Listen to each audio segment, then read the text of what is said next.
Hai pelajar Pancasila, tahukah kalian siapakah yang ada di gambar ini? Ya, mereka adalah pejabat negara yang sering kita sebut dengan pemerintah. Pemerintah bertugas mengelola kekuasaan negara untuk mencapai cita-cita dan tujuan negara. Pemerintahan Negara Kesatuan Republik Indonesia sebagai pemegang kekuasaan negara terdiri atas dua tingkatan. Apa saja? Yuk kita bahas.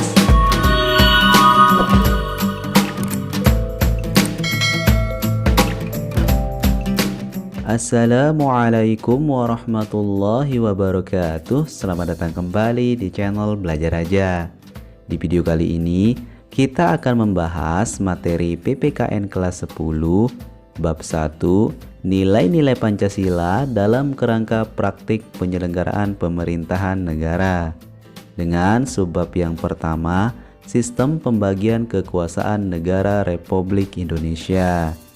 Sebelum kita mulai belajar, mari dukung channel ini dengan klik subscribe.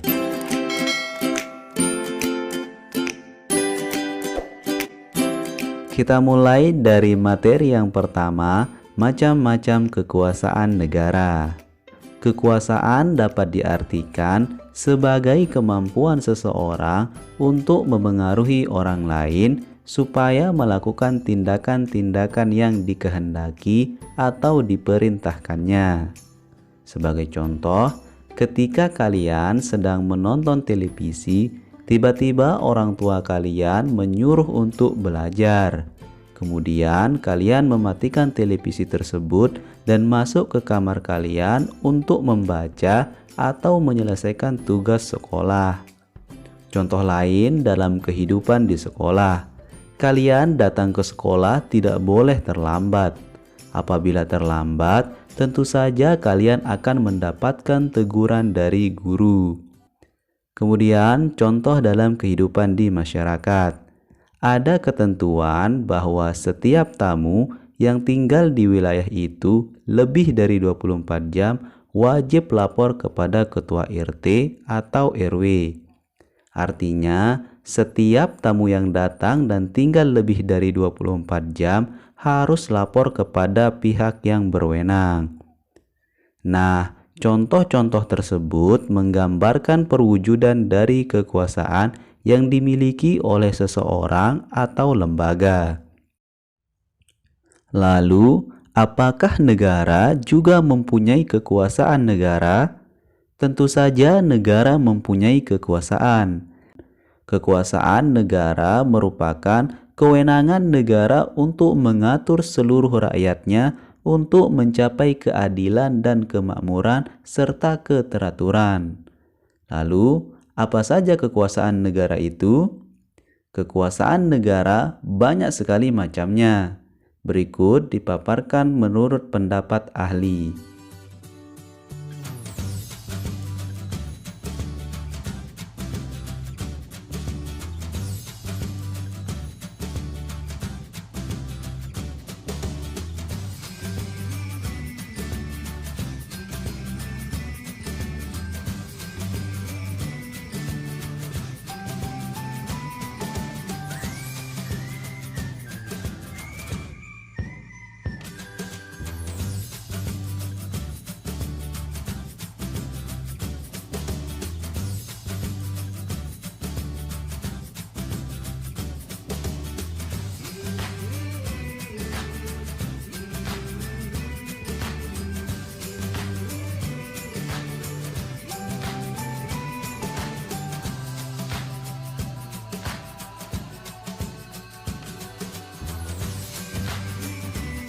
Nah, pendapat yang dikemukakan oleh Montesquieu merupakan penyempurnaan dari pendapat John Locke.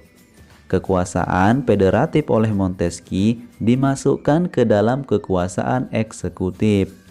Fungsi mengadili dijadikan kekuasaan yang berdiri sendiri. Ketiga kekuasaan tersebut dilaksanakan oleh lembaga-lembaga yang berbeda yang sifatnya terpisah. Teori Montesquieu ini dinamakan dengan teori trias politika.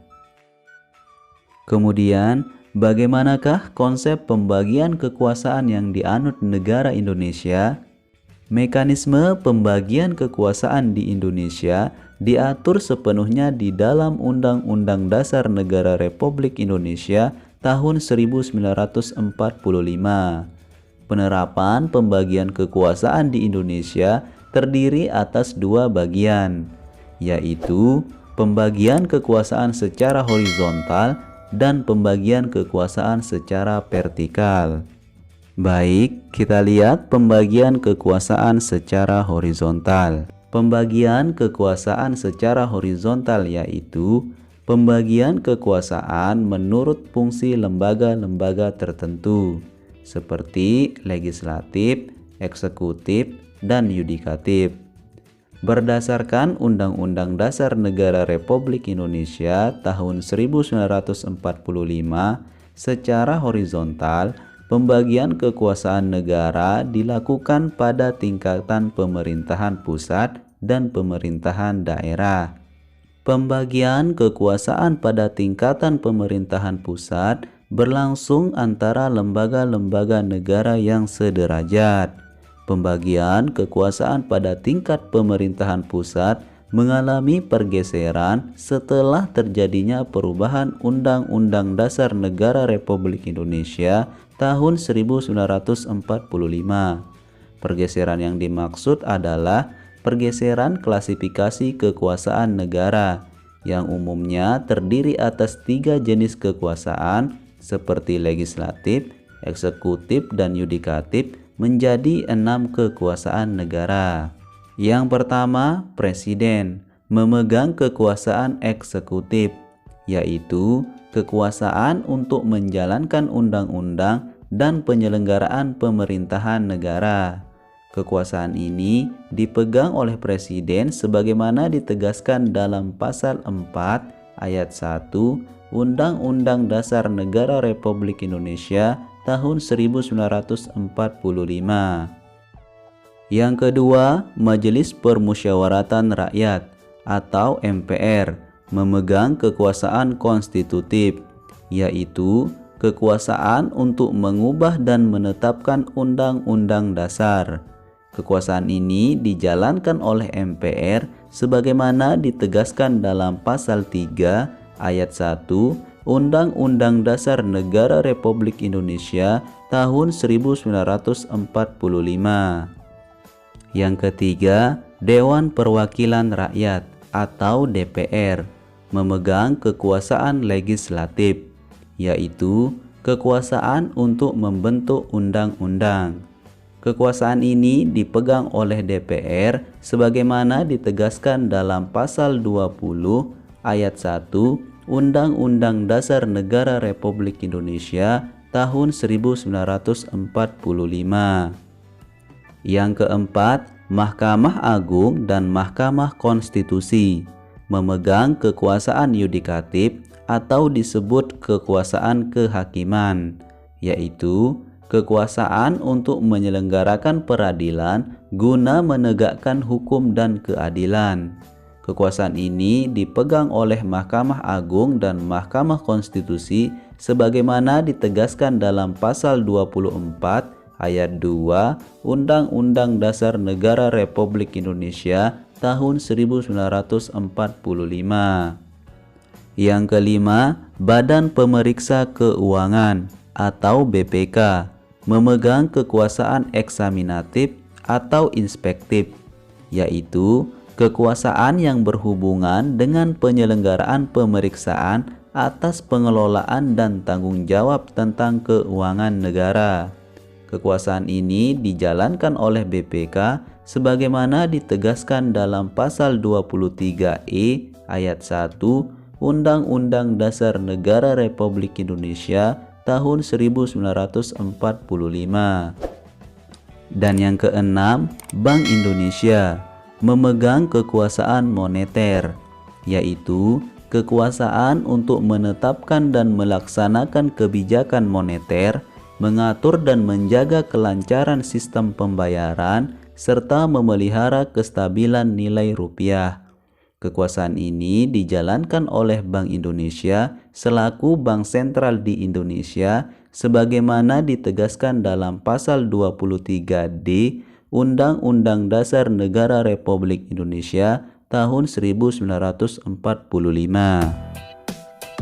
Kemudian, pembagian kekuasaan secara horizontal pada tingkat pemerintahan daerah berlangsung antara lembaga-lembaga daerah yang sederajat, yaitu antara pemerintah daerah, kepala daerah atau wakil kepala daerah, dan Dewan Perwakilan Rakyat Daerah atau DPRD. Kemudian kita masuk ke pembagian kekuasaan secara vertikal. Pembagian kekuasaan secara vertikal merupakan pembagian kekuasaan berdasarkan tingkatannya, yaitu pembagian kekuasaan antara beberapa tingkatan pemerintahan. Dalam pasal 18 ayat 1 Undang-Undang Dasar Negara Republik Indonesia tahun 1945 menyatakan bahwa Negara Kesatuan Republik Indonesia dibagi atas daerah-daerah provinsi dan daerah provinsi itu dibagi atas kabupaten dan kota, yang tiap-tiap provinsi, kabupaten dan kota itu mempunyai pemerintahan daerah yang diatur dengan undang-undang.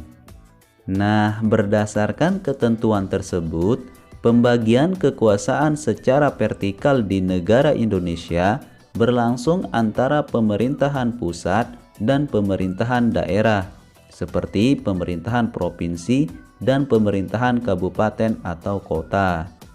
Pada pemerintahan daerah, berlangsung pula pembagian kekuasaan secara vertikal yang ditentukan oleh pemerintahan pusat. Hubungan antara pemerintahan provinsi dan pemerintahan kabupaten atau kota terjalin dengan koordinasi, pembinaan, dan pengawasan oleh pemerintah pusat dalam bidang administrasi dan kewilayahan. Pembagian kekuasaan secara vertikal muncul sebagai konsekuensi dari diterapkannya asas desentralisasi di Negara Kesatuan Republik Indonesia. Dengan asas tersebut, pemerintah pusat menyerahkan wewenang pemerintahan kepada pemerintah daerah otonom, provinsi dan kabupaten atau kota untuk mengurus dan mengatur sendiri urusan pemerintahannya di daerahnya, kecuali urusan pemerintahan yang menjadi kewenangan pemerintah pusat, yaitu kewenangan yang berkaitan dengan politik luar negeri, pertahanan, keamanan, justisi, agama, moneter, dan fiskal. Nah, demikianlah pembahasan kita di subbab yang pertama dalam bab 1 ini, dan untuk subbab yang kedua dan ketiga akan dibahas pada video selanjutnya.